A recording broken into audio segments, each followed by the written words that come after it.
ദക്ഷിണപൂർവേഷ്യയിൽ രണ്ട് അയൽരാജ്യങ്ങൾ തായ്ലൻഡും അതുപോലെ തന്നെ കംബോഡിയയും വീണ്ടും അതിർത്തിയിൽ ഏറ്റുമുട്ടലിലാണ്. അതെ, നിങ്ങൾ കേട്ടത് വളരെ ശരിയായിട്ടൊരു കാര്യം തന്നെയാണ്. വീണ്ടും യുദ്ധസമാനമായ സാഹചര്യം തന്നെയാണ് അവിടെ നടന്നുകൊണ്ടിരിക്കുന്നത്. കഴിഞ്ഞ ദിവസങ്ങളിൽ അവിടെ നടന്ന കാര്യങ്ങൾ ഞെട്ടിക്കുന്നത് തന്നെയാണ്. ഫൈറ്റർ ജെറ്റുകൾ ആകാശത്തൂടെ ഗർജിക്കുന്നു, റോക്കറ്റുകൾ അതിർത്തിയിലേക്ക് പാഞ്ഞെടുക്കുന്നു, ആർട്ടിലറികൾ ഷെല്ലുകൾ പൊട്ടിത്തെറിക്കുന്നു, നിരപരാധികളായ സാധാരണ ജീവനുകൾ നഷ്ടപ്പെട്ടുകൊണ്ടേയിരിക്കുന്നു. ആയിരക്കണക്കിന് ആളുകളാണ് തങ്ങളുടെ വീടുകൾ ഉപേക്ഷിച്ച് പലായനം ചെയ്തിരിക്കുന്നത്. തായ്ലൻഡ് അതിർത്തിയിലെ ചില പ്രദേശങ്ങൾ മാർഷൽ ലോ പ്രഖ്യാപിച്ചിരിക്കുകയാണ്. അതിർത്തികൾ അടച്ചുപൂട്ടിയിരിക്കുന്നു. വ്യാപാര ബന്ധം പൂർണ്ണമായും നിലച്ചു. സാധാരണ ജീവിതവും അതുപോലെ തന്നെ സ്തംഭിച്ചിരിക്കുകയാണ്. ഇവിടെ നമ്മുടെ മനസ്സിൽ സ്വാഭാവികമായ ഒരു ചോദ്യം വരും, അല്ലേ?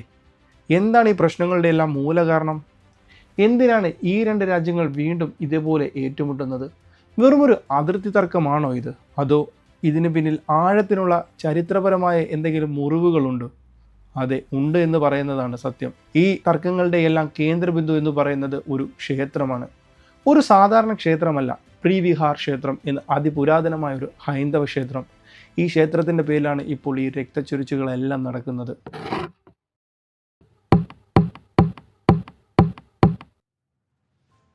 നമ്മളിപ്പോൾ ഈ സംസാരിച്ചു കൊണ്ടിരിക്കുമ്പോൾ പോലും തായ്ലൻഡ് കംബോഡിയ അതിർത്തി കാര്യമായ അത്ര ശാന്തമല്ല. ഈ വർഷം മെയ് മാസത്തിൽ ഒരു കംബോഡിയൻ സൈനികൻ കൊല്ലപ്പെട്ടതോടെയാണ് ഈ പ്രശ്നങ്ങളെല്ലാം തുടങ്ങുന്നത്. അതിനുശേഷം ജൂലൈ 2-ന് തായ് സൈനികർക്ക് ലാൻഡ് മൈൻ സ്ഫോടനത്തിൽ കാലുകളും കൈകളും നഷ്ടപ്പെട്ടു. ഇത് തായ്ലൻഡിനെ കൂടുതൽ പ്രകോപിപ്പിക്കുകയായിരുന്നു. കഴിഞ്ഞ ദിവസങ്ങളിൽ, അതായത് ജൂലൈ 24, 26 തീയതികളിൽ അതിർത്തിയിൽ അതിരൂക്ഷമായ ഏറ്റുമുട്ടലുകളാണ് നടന്നത്. റോക്കറ്റുകളും ആർട്ടിലറികളും ഹെവി വെപ്പണുകളും ഉപയോഗിച്ച് ഇരുപക്ഷവും പരസ്പരം ആക്രമിച്ചു.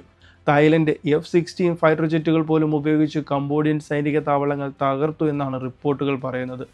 ഇതിൻ്റെയെല്ലാം ഏറ്റവും വലിയ ദുരന്തം അനുഭവിക്കുന്നത് ആരാണെന്നറിയാമോ? അതെ, സാധാരണപ്പെട്ട ജനങ്ങൾ തന്നെയാണ്.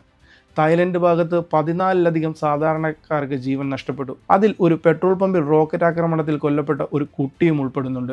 കംബോഡിയയുടെ ഭാഗത്തും നിരവധി പേർ അതുപോലെ തന്നെ മരിച്ചിട്ടുണ്ട്. 1,00,000-ലധികം ആളുകളാണ് തായ്ലൻഡ് അതിർത്തിയിൽ നിന്ന് ഒഴിപ്പിക്കപ്പെട്ടത്. കംബോഡിയയിലും ആയിരക്കണക്കിന് കുടുംബങ്ങൾ തങ്ങളുടെ വീടുകൾ ഉപേക്ഷിച്ച് സുരക്ഷിത സ്ഥാനത്തേക്ക് മാറേണ്ട അവസ്ഥ വരെ വന്നിട്ടുണ്ട്.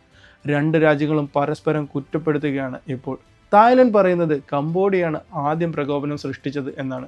കംബോഡിയ തങ്ങളുടെ ഭാഗത്ത് കടന്നു കയറിയെന്നും അതുപോലെ തന്നെ സൈനിക കേന്ദ്രങ്ങൾക്ക് സമീപം ഒളിച്ചു വെച്ചിരുന്ന ആയുധങ്ങൾ ഉപയോഗിച്ച് സാധാരണക്കാരെ മനുഷ്യരുടെ കവചമാക്കിക്കൊണ്ട് തായ് സൈനികത്തെ ആക്രമിച്ചെന്നും ആരോപിക്കുന്നുണ്ട്. ഇത് കേൾക്കുമ്പോൾ തന്നെ എത്ര ഭീകരമായ അവസ്ഥയാണെന്ന് നമുക്ക് മനസ്സിലാക്കാവുന്നത് തന്നെയാണ്, അല്ലേ? ഈ പ്രശ്നങ്ങൾ നയതന്ത്ര ബന്ധങ്ങളെ പോലും വല്ലാതെ ബാധിച്ചിട്ടുണ്ട്. തായ് കംബോഡിയയുമായിട്ടുള്ള നയതന്ത്ര ബന്ധം പൂർണ്ണമായും തരം താഴ്ത്തി. അംബാസഡർമാരെ രണ്ട് കക്ഷികളും തിരികെ വിളിച്ചു. അതിർത്തികൾ പൂർണ്ണമായും അടച്ചു. കംബോഡിയ വീണ്ടും അന്താരാഷ്ട്ര നീതിന്യായ കോടതിയായ ICJയിലേക്ക് ഒരു കേസ് കൊടുത്തിരിക്കുകയാണ്. തായ്ലൻഡ് പക്ഷേ ഈ പുതിയ കേസിൻ്റെ നിയമസാധുതയെക്കുറിച്ച് ചോദ്യം ചെയ്യുന്നുമുണ്ട്. ആസിയാൻ പോലുള്ള പ്രാദേശിക സംഘടനകൾ സമാധാനത്തിന് വേണ്ടി ആഹ്വാനം ചെയ്യുന്നുണ്ട്. മലേഷ്യയുടെ പ്രധാനമന്ത്രി അൻവർ ഇബ്രാഹിം അടക്കമുള്ളവർ ഇരു രാജ്യങ്ങളിലെയും നേതാക്കളുമായി സംസാരിച്ച് സമാധാനം പുനരാരംഭിക്കാൻ ശ്രമിക്കുന്നുണ്ട്. UN സെക്യൂരിറ്റി കൗൺസിലും സ്ഥിതിഗതികൾ നിരീക്ഷിച്ചു വരികയാണ്. പക്ഷേ ഈ സംഘടനകൾക്കെല്ലാം എത്രത്തോളം സ്വാധീനം ചെലുത്താൻ കഴിയുമെന്നതൊരു വലിയ ചോദ്യചിഹ്നം തന്നെയാണ്. കാരണം ആസിയൻ പ്രധാന തത്വങ്ങളിൽ ഒന്നാണ് അംഗരാജ്യങ്ങൾ തമ്മിലുള്ള ആഭ്യന്തര കാര്യങ്ങളിൽ ഇടപെടാതിരിക്കുക എന്നുള്ളത്.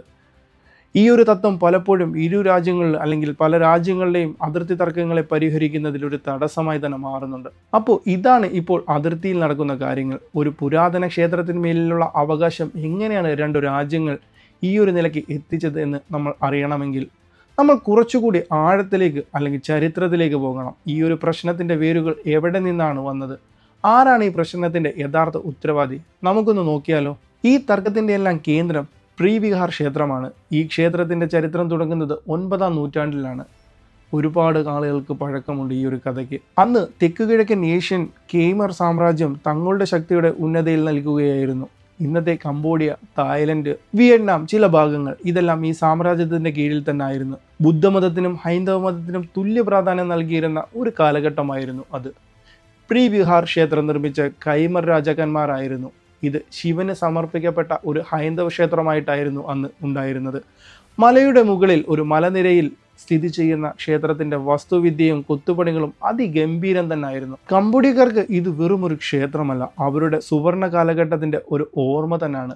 ദേശീയത്തിന്റെ അഭിമാനത്തിന്റെ പ്രതീകമായിട്ടാണ് അവർ ഇത് കാണുന്നത്. എന്നാൽ 14-ാം നൂറ്റാണ്ടായതോടുകൂടി തന്നെ കൈമർ സാമ്രാജ്യത്തിന്റെ ശക്തിയൊക്കെ പതുക്കെ ക്ഷയിക്കാൻ തുടങ്ങി. അതോടെ അയൽ രാജ്യങ്ങൾ സിയാം, ഇന്നത്തെ തായ്ലാൻഡ്, വിയറ്റ്നാം എന്നിവർ കംബോഡിയയുടെ പല ഭാഗങ്ങളും കൈയടക്കാൻ തുടങ്ങി. പലപ്പോഴും അതിർത്തിയിൽ മറഞ്ഞുള്ള ആക്രമണങ്ങൾ തുടങ്ങി.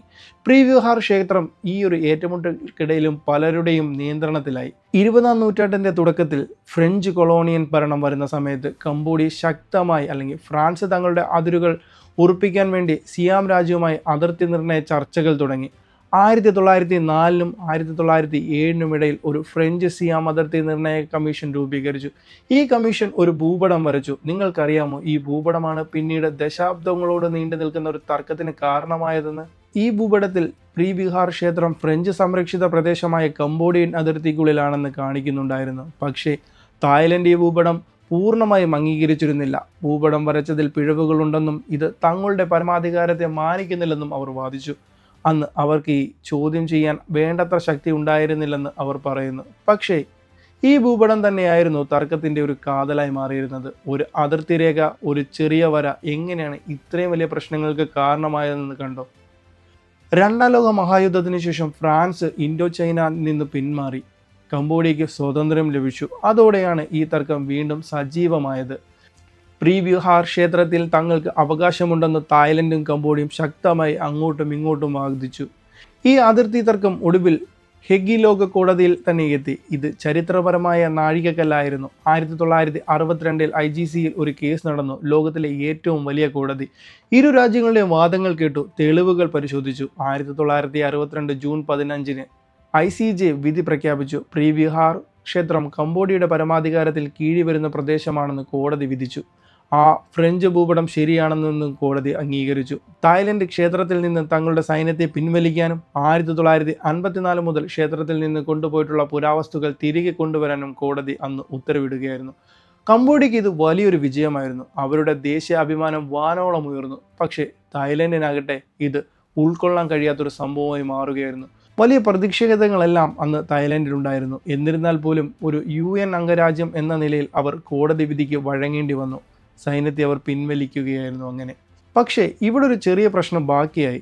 ക്ഷേത്രം കംബോഡിയയുടേതാണെന്ന് കോടതി വിധിച്ചെങ്കിലും ക്ഷേത്രത്തിന് ചുറ്റുമുള്ള 4.6 ചതുരശ്ര കിലോമീറ്റർ വരുന്ന തർക്കഭൂമി അവരുടെ ഉടമസ്ഥയിലാണെന്ന് കോടതി വ്യക്തമായി പറഞ്ഞില്ല. അതുകൂടാതെ ക്ഷേത്രത്തിലേക്ക് എളുപ്പത്തിലെത്താനുള്ള വഴി തായ്ലൻഡിലൂടെയും കൂടെയായിരുന്നു. കംബോഡിയയിലേക്ക് അങ്ങോട്ട് എത്തണമെങ്കിൽ വളരെ ബുദ്ധിമുട്ടുള്ള മലയോര പ്രദേശത്തുകൂടെയും വനത്തിലൂടെയും പോകണമായിരുന്നു. ഇത് പിന്നീട് വലിയൊരു സംഘർഷത്തിലേക്ക് വീണ്ടും വഴിവെക്കുകയായിരുന്നു. ഒരു അതിർത്തിയിലൂടെ പ്രശ്നങ്ങൾ പരിഹരിച്ചപ്പോൾ മറ്റൊരു അതിർത്തിയിലൂടെ പ്രശ്നങ്ങൾ അവിടെ വീണ്ടും അവശേഷിക്കുകയായിരുന്നു. ഇതൊക്കെയാണ് ഈ ഒരു കംബോഡിയ അതുപോലെ തന്നെ തായ്ലൻഡ് വിഷയത്തിൽ ഉണ്ടായിരിക്കുന്നത്. എന്തായാലും പുതിയൊരു വീഡിയോയിൽ പുതിയൊരു വിഷയമായി വീണ്ടും കാണാം. അതുവരെ ബൈ.